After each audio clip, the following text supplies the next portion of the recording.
Okay, so അത്യാവശ്യം നല്ല പനിയും ജലദോഷവും ഒക്കെ ആയിരുന്നു. ഓക്കെ, ഇപ്പം അതിൻ്റെ സീസൺ ആണല്ലോ കേരളത്തിൽ. സോ നല്ല പനിയുണ്ടായിരുന്നു, അതൊക്കെ മാറി. പക്ഷെ എന്നാലും ഇപ്പോൾ ആ ഒരു സംഭവം ഉണ്ടല്ലോ, മൂക്കടപ്പും ചുമയും പിന്നെ സൈനസും കാര്യങ്ങളൊക്കെ നല്ലോണം ഉണ്ട്. സോ അതുകൊണ്ട് തന്നെ എനർജി ലേശം ലോ തോന്നാൻ ചാൻസ് ഉണ്ട്. അങ്ങനെ തോന്നുകയാണെങ്കിൽ ഒന്ന് സഹകരിക്കുക. പിന്നെ ഈ എനർജി ഒന്ന് കോമ്പൻസേറ്റ് ചെയ്യാൻ വേണ്ടിയാണ് ഈ colourful shirt. Okay, anyway, so one പ്ലസിൻ്റെ നോട്ട് സീരീസിൽ 2 ഫോൺസ് ആണ് വൺ പ്ലസ് ഇന്ന് ലോഞ്ച് ചെയ്തത്. ഒരെണ്ണം നിങ്ങൾ ഓൾറെഡി കണ്ടു കാണും, ദായി വൺ പ്ലസ് നോട്ട് 5. ഓക്കെ, ഇതിൻ്റെ വീഡിയോ കണ്ടിട്ടില്ലെങ്കിൽ തീർച്ചയായിട്ടും കാണുക. ഇപ്പോൾ അല്ല, ഞാൻ അവസാനം ഈ വീഡിയോയുടെ അവസാനം ഇട്ട് തരാം. നിങ്ങൾ ഇപ്പോൾ കയറി അത് കണ്ടാൽ ഇതിൻ്റെ വാച്ച് ടൈം പോയി കിട്ടും. അതുകൊണ്ടാണ് ഇത് നല്ലൊരു ഫോണാണ്, അണ്ടർ 30,000. എന്നാൽ ഈ പുതിയ one plus not CE5 under 25,000 ആയിരിക്കും മിക്കവാറും വരാൻ പോകുന്നത്. കാരണം കഴിഞ്ഞ വർഷം വന്ന നോട്ട് CE4 അണ്ടർ 25,000 ആയിരുന്നു. നോട്ട് CE4 കമ്പയർ ചെയ്യുമ്പോൾ ഇതിൽ അത്യാവശ്യം നല്ല അപ്ഗ്രേഡുകൾ കാര്യങ്ങളൊക്കെ വന്നിട്ടുണ്ട്. അവിടെ ഇവിടെ ചെറിയ ഡൗൺഗ്രേഡ് ഉണ്ട്, അത് ഞാൻ ഷെയർ ചെയ്യാം. ഏറ്റവും വലിയ അപ്ഗ്രേഡ് വന്നിരിക്കുന്നത് പെർഫോമൻസിന്റെ ഡിപ്പാർട്ട്മെന്റിലാണ്. അതായത് നമ്മൾ കണ്ട നോട്ട് 5 ഉണ്ടല്ലോ, ഇതിലുള്ള 8S Gen 3 ചിപ്സെറ്റ്, അതിനോട് കോമ്പീറ്റ് ചെയ്യാൻ പറ്റുന്ന തരത്തിലുള്ള ചിപ്സെറ്റ് ആണ്. അത്രയും അല്ലെങ്കിൽ അതിന്റെ തൊട്ട് താഴെ പെർഫോമൻസ് തരുന്ന ഒരു ചിപ്സെറ്റ് ഇത്തവണ വൺ പ്ലസ് നോട്ട് CE5 വന്നിട്ടുണ്ട്. എനിവേ, ഞാൻ പറഞ്ഞ പോലെ എല്ലാം ഷെയർ ചെയ്യാം, കൂടുതൽ സമയം വേസ്റ്റ് ചെയ്ത് ലെറ്റ്സ് റോൾ. ഇതാണ് ബോക്സ് ഓപ്പൺ ചെയ്യുമ്പോൾ ഫോൺ ഉണ്ട്, TPU case, documents, charging block and Type-C charging cable. Note CE4 ഉണ്ടായിരുന്ന പോലെ ഇത്തവണയും പ്ലാസ്റ്റിക്കിന്റെ ബാക്കും പ്ലാസ്റ്റിക്കിന്റെ ഫ്രെയിം ആണ് കൊടുത്തിരിക്കുന്നത്. എന്നാൽ അതിനപേക്ഷിച്ച് ലേശം വെയിറ്റ് കൂടിയിട്ടുണ്ട്. അതിൽ ഐ തിങ്ക് 170-180 ഗ്രാം ആയിരുന്നു. ഇതിന്റെ വെയിറ്റ് ഓൾമോസ്റ്റ് 200 ഗ്രാം ആണ്. പക്ഷേ ഈ ഫോണിൽ കൊടുത്തിരിക്കുന്ന ബ്രഹ്മാണ്ഡ ബാറ്ററി സൈസ് നിങ്ങൾ അറിഞ്ഞാൽ നിങ്ങൾക്ക് വെയിറ്റ് ഓക്കെ ആയിട്ട് തോന്നും. അതിലേക്ക് ഞാൻ പിന്നീട് വരാം. ഈ കാണുന്ന കളർ ഓപ്ഷൻ ആണ് നെക്സസ് ബ്ലൂ. ഓക്കെ ആണ്, മിനിമലിസ്റ്റിക് ലുക്ക് ആണ്. നിങ്ങൾക്ക് നോട്ട് 5 ഉണ്ടായിരുന്ന പോലുള്ള മാർബിൾ ഫിനിഷ് വേണമെങ്കിൽ മാർബിൾ മിസ്റ്റ് എന്നൊരു കളർ ഓപ്ഷൻ ഉണ്ട്. പിന്നെ ഒരു ബ്ലാക്ക് ഇൻഫിനിറ്റി ഓപ്ഷനും കൊടുത്തിട്ടുണ്ട്. ഫ്ലാറ്റ് ഫ്രെയിം ബോക്സി ഡിസൈനിലാണ് വരുന്നത്. IP65 dust and splash resistant റേറ്റിംഗും കൊടുത്തിട്ടുണ്ട്. നെക്സ്റ്റ് നമുക്ക് ഈ ഒരു ഫോണിൽ വന്നിരിക്കുന്ന ഏറ്റവും വലിയ അപ്ഗ്രേഡ്, അതായത് പെർഫോമൻസ് ഡിപ്പാർട്ട്മെന്റ് നോക്കാം. മീഡിയ ടെക്കിന്റെ ഡയമൻസിറ്റി 8350 Apex ചിപ്സെറ്റ് ആണ് കൊടുത്തിരിക്കുന്നത്. ബേസിക്കലി 8350 ചിപ്സെറ്റ് ആണ്. ചെറിയ മോഡിഫിക്കേഷൻസ് ഒക്കെ ചെയ്തിട്ടുണ്ട്, അതാണ് ഈ Apex എന്ന് പറയുന്നത്. 8128, 8256 ആൻഡ് 12256 ആണ് 3 RAM storage variants. LPDDR5X RAM and UFS 3.1 storage ആണ് കൊടുത്തിരിക്കുന്നത്. നോട്ട് CE4 കമ്പയർ ചെയ്യുമ്പോൾ ഇവിടെ റാമിൽ അപ്ഗ്രേഡ് ഉണ്ട്. സ്റ്റോറേജ് സെയിം ആണ്, പക്ഷേ റാം LPDDR4X അപ്ഗ്രേഡ് ചെയ്ത് 5X ആക്കിയിട്ടുണ്ട്. So that is very nice actually. അതുകൊണ്ട് തന്നെ ക്ലോസ് ടു 1.4 മില്യൺ ആണ് AnTuTu score. That's a very very good score. പ്രത്യേകിച്ചും 25,000 താഴെയുള്ള പ്രൈസ് പോയിന്റ് നോക്കുകയാണെങ്കിൽ 84% ആണ് ത്രോട്ട്ലിംഗ് സ്റ്റെബിലിറ്റി. പച്ച ഗ്രാഫാണ് കിട്ടിയത്. So OnePlus note CE4 compare ചെയ്യുമ്പോൾ അവിടെ 7 Gen 3 ആയിരുന്നു. സോ അതിൽ കിട്ടിക്കൊണ്ടിരുന്ന 8 ലാഖിന്റെ AnTuTu സ്കോർ വെച്ച് നോക്കുമ്പോൾ തീർച്ചയായിട്ടും വലിയൊരു ജമ്പാണ്. ഗെയിമിംഗ് നോക്കുകയാണെങ്കിൽ BGMIയിൽ 90 FPS എക്സ്ട്രീം പ്ലസ് ആണ് അൺലോക്ഡ് ആയിട്ട് കിട്ടുന്നത്. ഓവറോൾ BGMI പെർഫോമൻസ് ഓക്കെ ആയിട്ട് തോന്നി. കുറച്ചും കൂടി ഓപ്റ്റിമൈസ് ആവാനുണ്ട്. കാരണം 90 FPS സെലക്ട് ചെയ്യുമ്പോൾ 80-90 FPS അങ്ങോട്ടും ഇങ്ങോട്ടും ഫ്ലക്ച്വേറ്റ് ആവുന്നുണ്ട്. ഈവൻ TDMലും നമ്മൾ ക്ലാസിക് ഒക്കെ എടുത്ത് ഭയങ്കരമായിട്ട് ഹോട്ട്സ്പോട്ടിൽ ഡ്രോപ്പ് ചെയ്യുമ്പോൾ FPS കുറച്ചുകൂടെ കുറയുന്നുണ്ട്. സോ BGMI കുറച്ചുകൂടി ഓപ്റ്റിമൈസ് ചെയ്യാനുണ്ട്. പക്ഷേ 25,000 റുപ്പീസിന്റെ താഴെയുള്ള പ്രൈസ് പോയിന്റ് നോക്കുകയാണെങ്കിൽ ഇറ്റ്സ് ഗുഡ്. നമുക്ക് വേണമെങ്കിൽ ഇവിടെ കൊടുത്തിരിക്കുന്ന ഗെയിം ബാർ ഉണ്ടല്ലോ, അതിൽ കയറിയിട്ട് പെർഫോമൻസ് ബൂസ്റ്റ് ഒക്കെ എനേബിൾ ചെയ്യാൻ പറ്റും. അങ്ങനെ നമുക്ക് ഇതിന്റെ FPS 120 വരെ കൂട്ടാൻ പറ്റും. അതിലും 100 തൊട്ട് 120 FPS ആ ഒരു റേഞ്ചിൽ ഫ്ലക്ച്വേറ്റ് ആവുന്നുണ്ട്. ഓക്കെ, 100 FPS തന്നെ നല്ല സ്മൂത്ത് ഗെയിം പ്ലേ ആണ്. പക്ഷേ ആ ഫ്ലക്ച്വേഷൻ ഉണ്ട്, അതാണ് ഞാൻ പറഞ്ഞത്. പക്ഷേ ഓവറോൾ ഞാൻ പറഞ്ഞില്ലേ, ഫോണിന്റെ പ്രൈസ് വെച്ച് നോക്കുമ്പോൾ I am happy with the BGMI performance. വേണമെങ്കിൽ അപ്ഡേറ്റിലൂടെ കുറച്ചും കൂടി ഓപ്റ്റിമൈസ് ചെയ്യാം. COD നോക്കുകയാണെങ്കിൽ അവിടെ നമുക്ക് ഈസിലി 120 FPS കിട്ടുന്നുണ്ട്. അവിടെ സ്മൂത്ത് ഗെയിം പ്ലേ ആണ്, വലിയ ഇഷ്യൂ ഒന്നുമില്ല. പിന്നെ നല്ല പവർഫുൾ ചിപ്സെറ്റ് വരുമ്പോൾ ഗെയിമിംഗ് മാത്രമല്ല, ഈവൻ വീഡിയോ എഡിറ്റിംഗ് ആണെങ്കിലും ഫോട്ടോ എഡിറ്റിംഗ് ആണെങ്കിലും വീഡിയോ ഔട്ട് ആണെങ്കിലും അത് നിങ്ങൾക്ക് കുറച്ചും കൂടി ഫാസ്റ്റ് ആയിട്ട് കിട്ടും. സോ ഹീറ്റിംഗ് ഉണ്ടോ ഇല്ലയോ എന്ന് അറിയാൻ വേണ്ടി ഞാൻ 1, 2, 3 തവണ 4 തവണയൊക്കെ അടുപ്പിച്ച് AnTuTu ബെഞ്ച്മാർക്ക് റൺ ചെയ്ത് നോക്കിയിട്ടുണ്ടായിരുന്നു.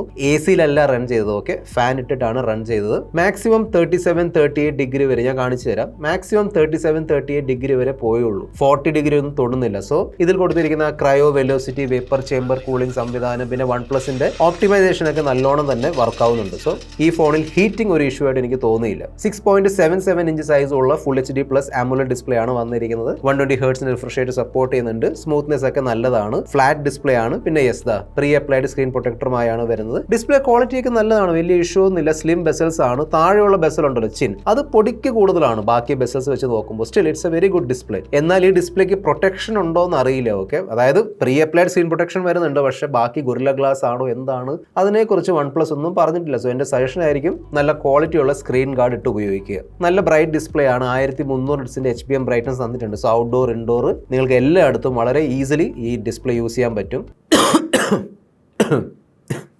ഓക്കെ, സോ HDR10+ സപ്പോർട്ട് ചെയ്യുന്ന ഡിസ്പ്ലേ ആണ്. നെറ്റ്ഫ്ലിക്സിൽ അത് കാണിക്കുന്നുണ്ട്. Okay, so that is nice for this price range. നെറ്റ്ഫ്ലിക്സിനും HDR സപ്പോർട്ട് നല്ലതാണ്. എക്വാ ടച്ചിന്റെ ഫീച്ചർ ഉണ്ട്. സോ വെള്ളമൊക്കെ ഉണ്ടെങ്കിലും അല്ലെങ്കിൽ എണ്ണമയം ഉണ്ടെങ്കിലും നിങ്ങൾക്ക് ഇത് യൂസ് ചെയ്യാൻ പറ്റും. ഡിസ്പ്ലേ നിങ്ങളുടെ ടച്ച് രജിസ്റ്റർ ചെയ്യും. ഹെഡ്ഫോൺ ജാക്ക് വരുന്നില്ല.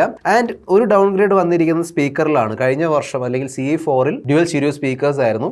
ഇവിടെ ആ മോണോ ബോട്ടം ഫയറിംഗ് സ്പീക്കേഴ്സ് ആണ് തന്നിരിക്കുന്നത്. ഇതിപ്പോൾ പുതിയ ട്രെൻഡ് ആണെന്ന് തോന്നുന്നു. വേറെ ഐക്കൂടെ ഫോണിലും പിന്നെ സാംസങ്ങിൻ്റെ അല്ലേ ഐക്കൂടെ നമ്മുടെ Z10 അതിലും പിന്നെ സാംസങ്ങിൻ്റെ M56 അതിലും ഇപ്പോൾ ഇതിലും 25,000 താഴെ ഇപ്പോൾ എന്താ പുതിയ ട്രെൻഡാണ് മോണോ സ്പീക്കേഴ്സ്. പിന്നെ ഇന്നത്തെ ദിവസം ഒരു സ്പെഷ്യൽ ഡേ ആണ്. അതായത് എൻ്റെ 5.5 വർഷത്തെ യൂട്യൂബ് കരിയറിൽ ഞാൻ ഫസ്റ്റ് ടൈം ആണ് ഒരൊറ്റ ദിവസം 3 ഫോണുകളുടെ അൺബോക്സിംഗ് വീഡിയോ ഇടാൻ പോകുന്നത്. ഓക്കെ, സോ ഒന്ന് നിങ്ങൾ ഓൾറെഡി കണ്ടില്ലെങ്കിൽ കാണുക. അവസാനം ലിങ്ക് ഇട്ട് തരാം. അതാണ് OnePlus Nord 5. ഇതാണ് Nord CE5. ഉടൻ തന്നെ മറ്റൊരു സ്പെഷ്യൽ ഫോണിന്റെ അൺബോക്സിംഗ് ഡീറ്റെയിൽഡ് അൺബോക്സിംഗ് വീഡിയോയും കൂടെ വരുന്നുണ്ട്. സോ ഇത്തരത്തിലുള്ള അടിപൊളി വീഡിയോസ് ഒക്കെ മിസ് ആവാതിരിക്കാൻ വേണ്ടി ചാനൽ സബ്സ്ക്രൈബ് ചെയ്യാൻ മറക്കണ്ട. അതുപോലെ തന്നെ കിടിലൻ ഓഫേഴ്സും ഡീൽസിന് വേണ്ടി ഡിസ്ക്രിപ്ഷൻ ബോക്സിൽ കൊടുത്തിരിക്കുന്ന നമ്മുടെ ഒഫീഷ്യൽ ടെലിഗ്രാം ചാനൽ ഫോളോ ചെയ്യുക. പനിയും ജലദോഷമൊക്കെ ഉണ്ടെങ്കിലും ഇതെല്ലാം പറഞ്ഞല്ലേ പറ്റൂ. Android 15 ബേസ് ആയിട്ടുള്ള OxygenOS 15 ആണ് വന്നിരിക്കുന്നത്. നല്ല പെർഫോമൻസ് ആണ്. ഞാൻ Nord 5ന്റെ വീഡിയോയിൽ പറഞ്ഞതുപോലെ ഇവിടെയും നല്ലൊരു സോഫ്റ്റ്വെയർ എക്സ്പീരിയൻസ് ആണ് കിട്ടുന്നത്. ആനിമേഷൻസ് ആണെങ്കിലും ഐക്കൺസ് ഫോൺസ് ഒക്കെ അടിപൊളിയാണ്. ഒരു കാര്യം എനിക്ക് ഇഷ്ടപ്പെട്ടു,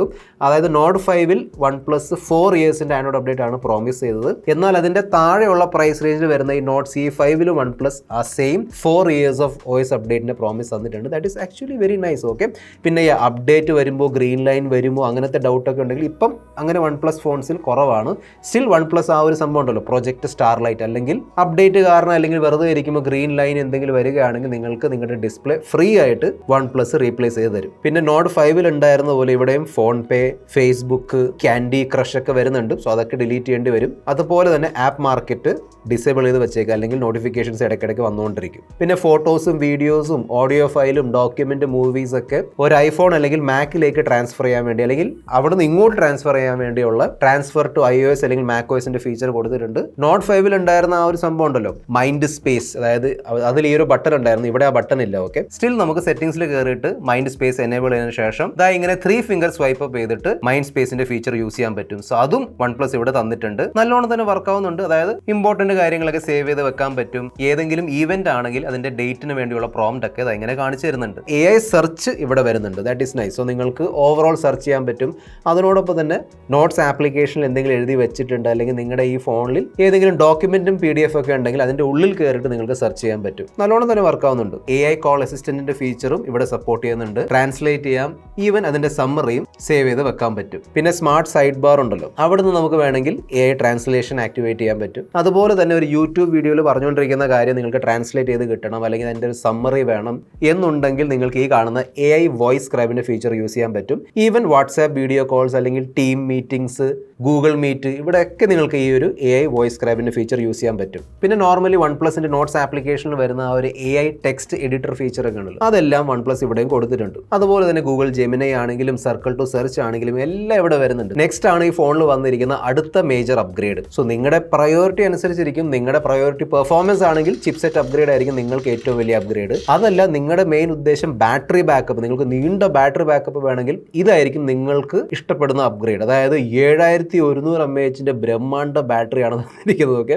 ഇൻസെയിൻ ബാറ്ററി ബാക്കപ്പ് ആണ് കിട്ടുന്നത്. എൻ്റെ ഒരു ഇനീഷ്യൽ യൂസ് ആണ്, പക്ഷേ അമേസിംഗ് ബാറ്ററി ബാക്കപ്പ് ആണ്. 1.5 ദിവസമൊക്കെ വെറുതെ പോകുന്നുണ്ട്. OnePlusന്റെ നോർമലി ഒപ്റ്റിമൈസേഷൻ നല്ലതായിരിക്കും ബാറ്ററി. സോ 1.5 ദിവസം 2 ദിവസത്തെ ബാറ്ററി ബാക്കപ്പ് നിങ്ങൾക്ക് ഈസിലി കിട്ടും. 7100 mAh ആണ് ബാറ്ററി. പിന്നെ ബോക്സിൽ 80 വാട്ടിന് ഫാസ്റ്റ് ചാർജിങ് തന്നിട്ടുണ്ട്. കഴിഞ്ഞ വർഷം Nord CE4ന്റെ കൂടെ 100 വാട്ട് ആയിരുന്നു, പക്ഷേ ഞാൻ കംപ്ലൈന്റ് ഒന്നും ചെയ്യുന്നില്ല, കാരണം പല കമ്പനികൾ ബോക്സിൽ ചാർജർ പോലും തരുന്നില്ല. സോ അതൊക്കെ വെച്ച് നോക്കുമ്പോൾ I am happy with 80 watt charging. 50 mega പിക്സലിന്റെ Sony LYT 600 സെൻസർ ആണ് മെയിൻ ക്യാമറ. കൂടെ 8 മെഗാ പിക്സൽ അൾട്രാവൈഡ് തന്നിട്ടുണ്ട്. മെയിൻ ക്യാമറ OS സപ്പോർട്ട് ചെയ്യുന്നുണ്ട്. അതായത് Nord 4ൽ ഉണ്ടായിരുന്ന Sony LYT 600 സെൻസർ ഉണ്ടല്ലോ, അതാണ് ഇത്തവണ വന്നിരിക്കുന്നത്. ക്യാമറ പെർഫോമൻസിൽ തീർച്ചയായിട്ടും ഇംപ്രൂവ്മെന്റ് വന്നിട്ടുണ്ട്. മച്ച് ബെറ്റർ ക്യാമറ പെർഫോമൻസ് ആണ് കിട്ടുന്നത്. പ്രത്യേകിച്ചും സെൽഫി ഫോട്ടോസ് എടുത്ത് നോക്കുകയാണെങ്കിൽ I am really happy with the selfie performance. നല്ല ഡീറ്റെയിൽസ് ഉണ്ട്.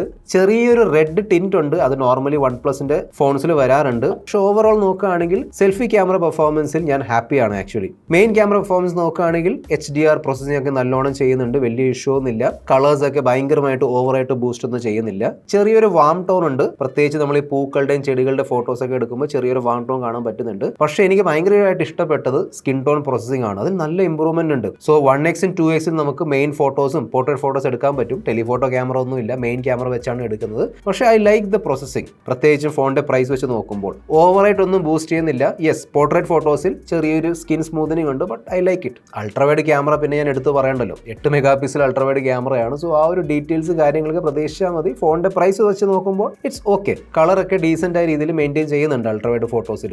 മെയിൻ ക്യാമറ വെച്ച് നമുക്ക് മാക്സിമം 4K 60 FPS വീഡിയോസ് എടുക്കാൻ പറ്റും. കഴിഞ്ഞ വർഷം 4K 30 FPS ആയിരുന്നു. സോ ഇവിടെ ആ ഒരു ഇംപ്രൂവ്മെന്റ് ഉണ്ട്. And video is pretty stable. നല്ല സ്റ്റേബിൾ വീഡിയോസ് എടുക്കാൻ പറ്റും. അങ്ങനെ ഫ്രെയിം ഡ്രോപ്സ് ഒന്നും ഞാൻ ശ്രദ്ധിച്ചില്ല. ഈവൻ സ്കിൻ ടോണും കളേഴ്സ് ഒക്കെ ഇറ്റ്സ് നൈസ് ആക്ച്വലി. സോ ഇതാണ് OnePlus Nord CE5ൻ്റെ സെൽഫി വീഡിയോ പെർഫോമൻസ് ഒക്കെ. മാക്സിമം 1080p 60 FPS പറ്റുള്ളൂ.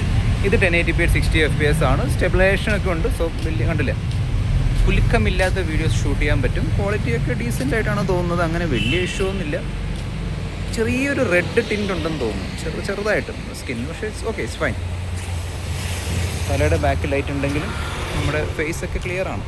പിന്നെ yes, main camera and selfie camera രണ്ടും വെച്ച് നമുക്ക് 1080p റെസൊല്യൂഷനിൽ ഇത്തരത്തിലുള്ള ബൊക്കെ അല്ലെങ്കിൽ പോർട്രേറ്റ് വീഡിയോസ് എടുക്കാൻ പറ്റും. അത് ഈ പ്രൈസ് റേഞ്ചിൽ പല ഫോൺസിൽ മിസ്സിംഗ് ആണ് ഈ പോർട്രേറ്റ് വീഡിയോസ്. നിങ്ങൾക്ക് അതിൽ താല്പര്യമുണ്ടെങ്കിൽ ഇവിടെ നിങ്ങൾക്കത് കിട്ടും. ക്യാമറ ബേസ്ഡ് AI ഫീച്ചേഴ്സ് നോക്കുകയാണെങ്കിൽ AI റികമ്പോസ് ഉണ്ട്, AI eraser, AI detailed boost, AI അൺബ്ലർ, AI reflection remover. അതായത് Nord 5ൽ നമ്മൾ കണ്ട ക്യാമറ ബേസ്ഡ് AI ഫീച്ചേഴ്സ് ഉണ്ടല്ലോ, എല്ലാം ഈ ഫോൺ സപ്പോർട്ട് ചെയ്യുന്നുണ്ട്. ഡ്യുവൽ നാനോ സിം സ്ലോട്ട് ആണ് കൊടുത്തിരിക്കുന്നത്. Wi-Fi 6, Bluetooth 5.4 സപ്പോർട്ട് ചെയ്യുന്നുണ്ട്. IR ബ്ലാസ്റ്റർ ഉണ്ട്. അതായത് ഇവിടെ അല്ല, ഈ നമ്മുടെ ക്യാമറ മോഡലിലാണ് വരുന്നത്. ഓക്കെ, സോ നിങ്ങൾക്ക് വീട്ടിലുള്ള TV AC കൺട്രോൾ ചെയ്യാൻ പറ്റും. 10 5G ബാൻഡ്സിനുള്ള സപ്പോർട്ട് കൊടുത്തിട്ടുണ്ട്. കോൾ ക്വാളിറ്റി റിസപ്ഷൻ ഒക്കെ പക്കയായിരുന്നു, നോ ഇഷ്യൂസ്. നല്ല ഡൗൺലോഡ് സ്പീഡ് കിട്ടുന്നുണ്ട്. ഹാപ്റ്റിക്സ് ജസ്റ്റ് ഓക്കെ, ആവറേജ് ആണ്. അതായത് ആ ഒരു ജിങ് സംഭവമാണ്. OnePlus ഫോണിൽ നിന്ന് നമ്മൾ ആക്ച്വലി ബെറ്റർ ഹാപ്റ്റിക്സ് പ്രതീക്ഷിക്കാറുണ്ട്. In display fingerprint scanner ഒക്കെ നല്ലോണം വർക്ക് ആവുന്നുണ്ട്, ഇഷ്യൂ ഒന്നുമില്ല. ഈ സിമ്മിന് വേണ്ടിയുള്ള സപ്പോർട്ട് വരുന്നില്ല, NFC സപ്പോർട്ട് ചെയ്യുന്നില്ല. ഓക്കെ, സോ ലോഞ്ചിന് മുന്നേ ഷൂട്ട് ചെയ്യുന്നതുകൊണ്ട് എക്സാക്ട് പ്രൈസ് എനിക്ക് അറിയില്ല. ഓക്കെ, OnePlus പറഞ്ഞു തരാറുമില്ല. ബാക്കി ബ്രാൻഡുകൾ ചിലപ്പോഴൊക്കെ പറഞ്ഞു തരും പ്രൈസ്, OnePlus പറയൂല. അവർ ഈ ലോഞ്ച് ഈവന്റിന് വേണ്ടി ഇങ്ങനെ സീക്രട്ട് ആക്കി വെച്ചിരിക്കുകയാണ്. പക്ഷേ ഐ ഫീൽ ഓഫറൊക്കെ ചേർത്ത് 25,000 rupees താഴെ വരും. ആ പ്രൈസിൽ I think it's A pretty good all-round phone. Perfect phone അല്ല, ഒരു ഫോണും പെർഫെക്റ്റ് അല്ല. സോ ഇതിലുണ്ടായിരുന്ന പ്ലസ് മൈനസ് ഒക്കെയാണ് ഷെയർ ചെയ്തിട്ടുണ്ട്. പക്ഷേ ഐ ഫീൽ